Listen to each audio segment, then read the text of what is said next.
Hi guys, welcome back to Geeks Wargaming and this showcase video for you today. It's the first time we've had anything Necromunda on the channel, and hopefully it won't be the only thing that you see on the channel from Necromunda. Whether we get to the point where we'll be able to do battle reports, I don't know, but I certainly am interested in Necromunda and will be playing it. So you never know, you might see it on the channel, but you'll definitely see some of the gangs getting painted up eventually, because I do plan to get some more as more and more things are being released. So with Necromunda, I've always sort of been interested in it right from when I was a kid, when the first edition came out. I think you had that sort of typical 90s sculpt Goliath miniature on the front of a white dwarf when they were first releasing it, so I had one of those and painted that up and was really interested in the game, because I can remember going into the shops and I had all that sort of cardboard scenery all layered up, so it was multi-layered game, so it just looked really interesting. But I never actually managed to sort of get any of it myself, other than that one Goliath model, but one of my friends from school had it, so I used to sort of pop round his and have the odd game here and there. So when it was sort of re-released, I thought to myself, yes, that's definitely something that I want to get into. But I was waiting for the right gang to come along, really, for me to collect. When I was a kid, I was interested in the Van Saar gang, because they were the ones which had the most sort of advanced technology and things like that. So I thought that was quite cool as a kid, and as I've grown up to an adult, it's still something that I thought, oh yeah, actually I like the idea of that gang.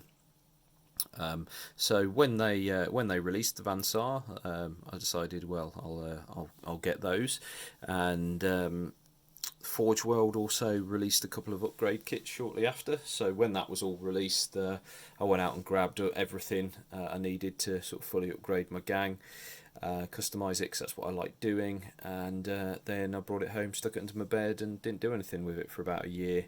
So yeah, obviously with the situation we're in at the moment, I've got a bit more time to focus on hobby. So I'm trying to sort of paint through some of those forgotten projects, and this is one of those. Getting into the game this time, I'll be honest with you, I haven't actually got the rule book or anything like that yet. I've just literally bought a gang. I've had sort of a couple of test games. I think one was at Warhammer Fest or Games Expo or something like that. So me and my son had a game of it and enjoyed it. So I will be picking up the box game at some point, or maybe the Dark Uprising one with all the training, if you can still get hold of it, something like that.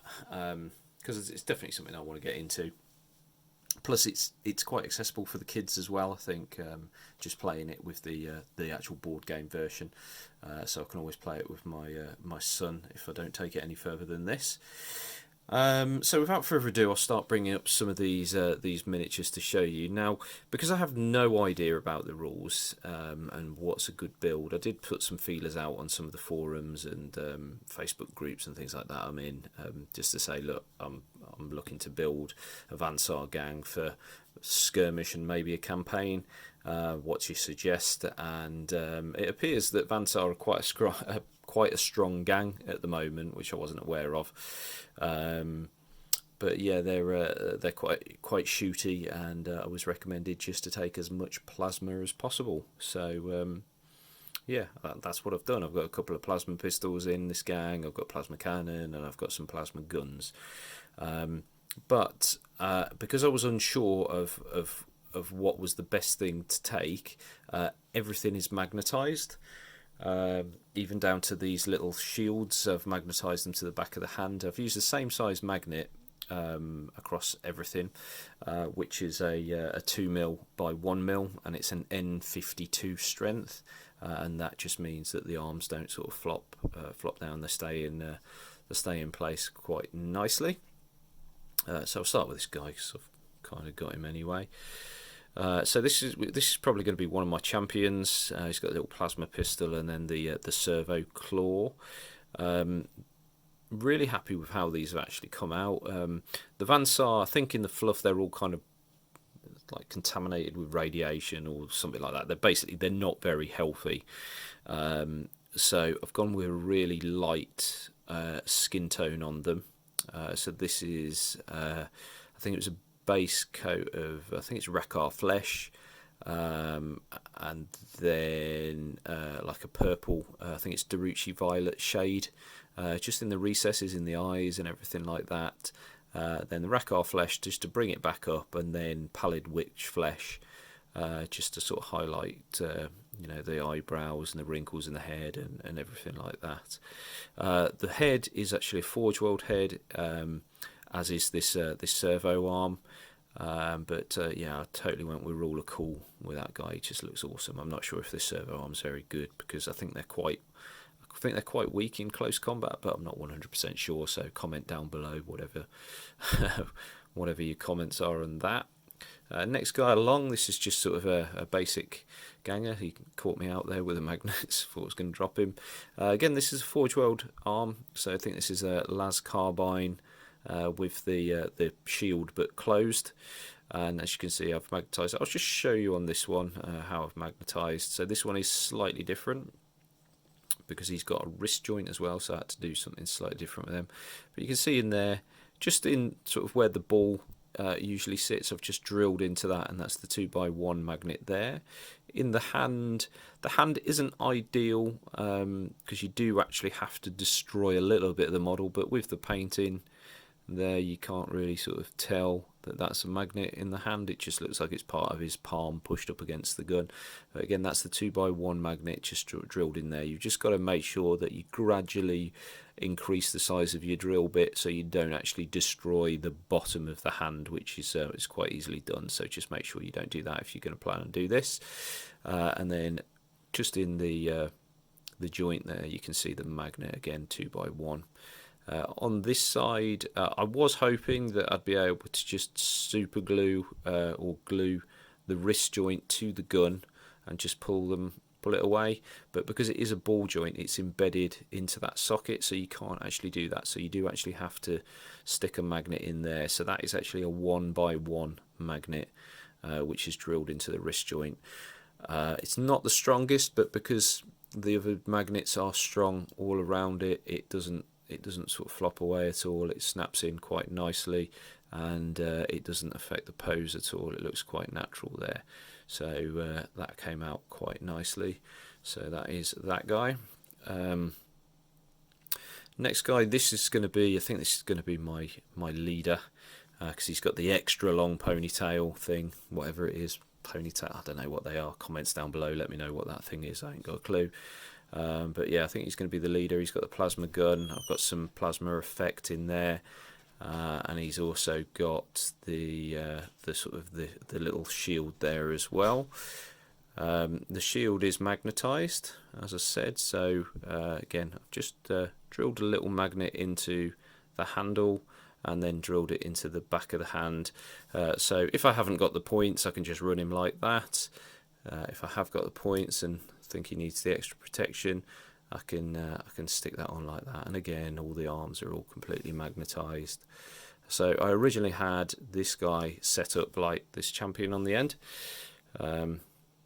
so I can swap and change as I want basically. And he's Forge World head.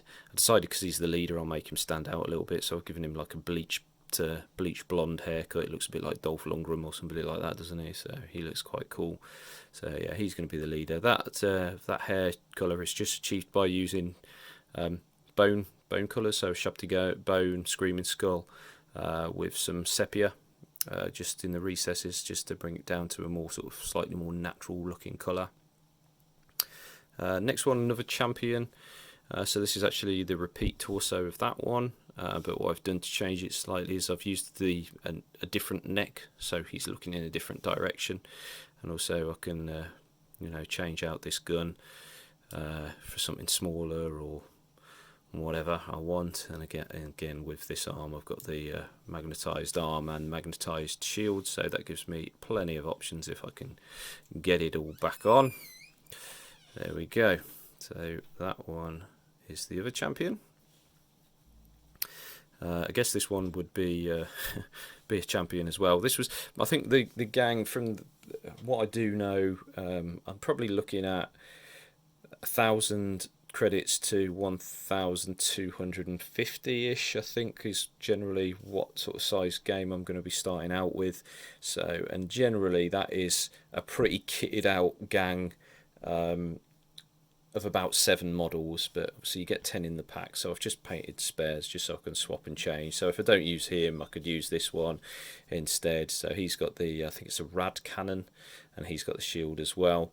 And again, he's got one of the Forge World heads there, which is sort of harks back to the classic Van Saar. So I had to have one like that with the beard and the flat top head, and I just couldn't resist but paint it as a ginger, because there's a friend of mine at the local gaming club that I go to, and I've sent him a picture saying, "Oh look, I painted you," because it looks just like him. So that's him. So we'll have fun shooting him off the tabletop probably.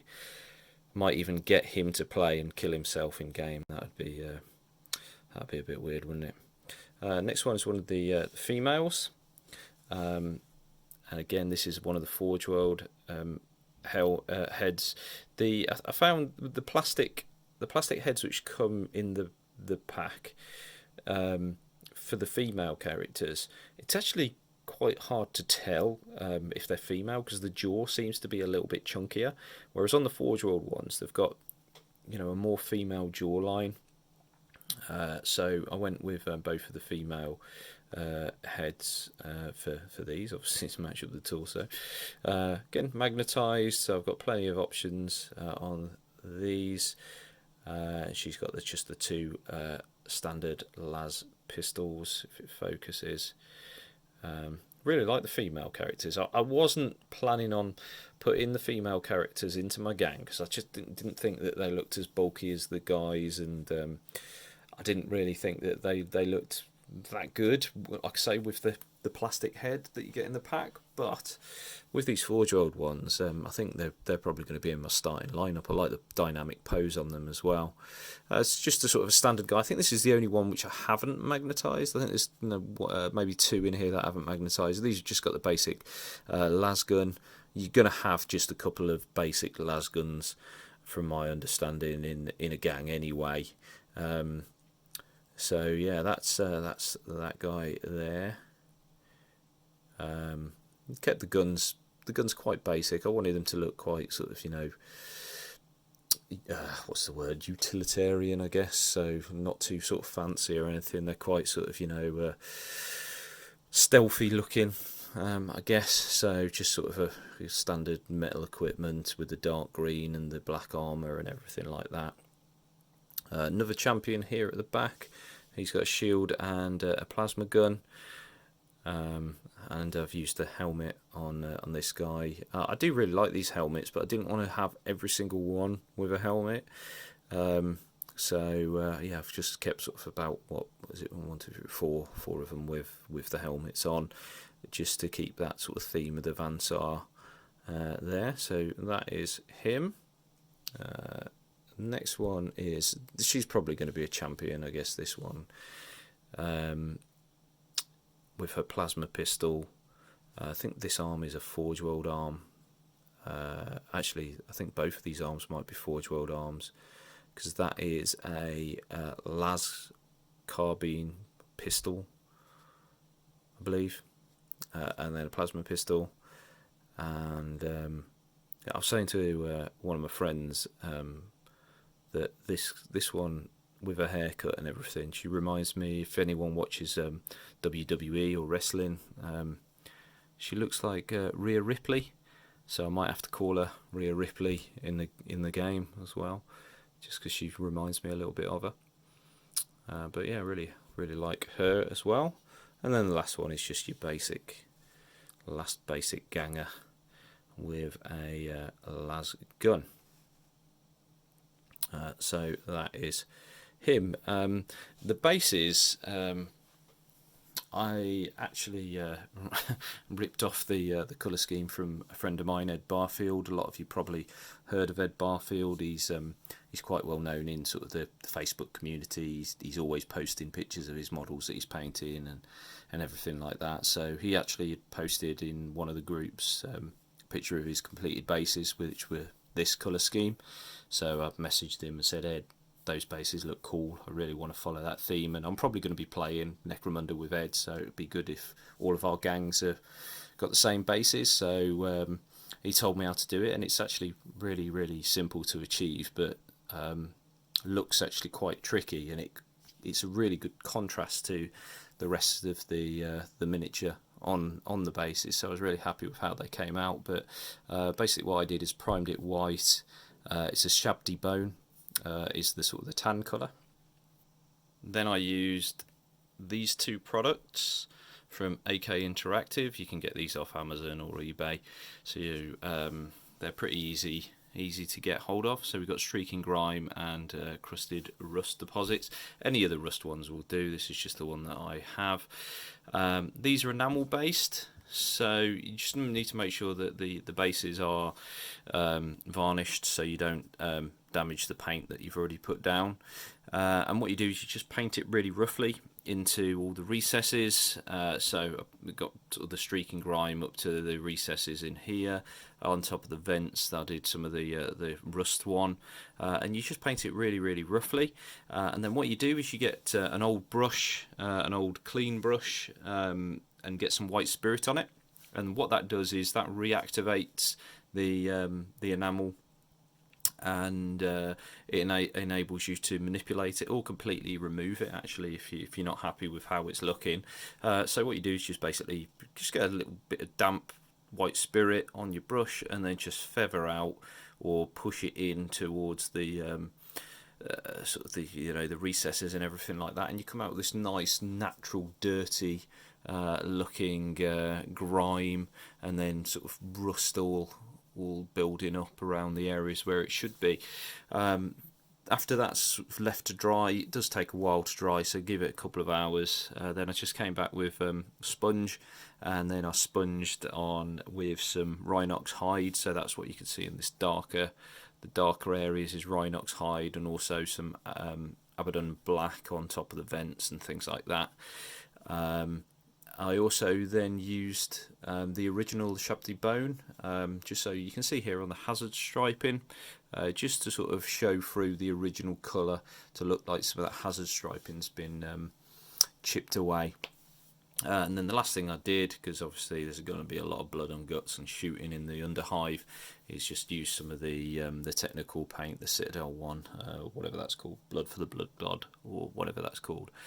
So that was that. So, and that was, although yes, you have to wait for your painting, your paint to dry and everything like that, the actual sort of painting time itself is, as long as it's going to take you to put a coat of a Shabdy bone on a base, and then push around a few sort of, in effect, enamel washes.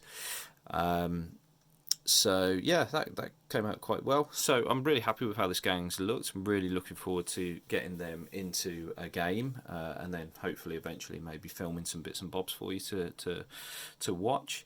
Again, I've rambled on for a long time about a few miniatures, as I like to do. So yeah, thanks for watching, guys. Comments down below what builds you think I should go for, any tips that you can give me with getting into Necromunda at all, what gang you think I should go for next. I have no idea really. There's a few things which I like, but I'm not really stuck to one particular gang.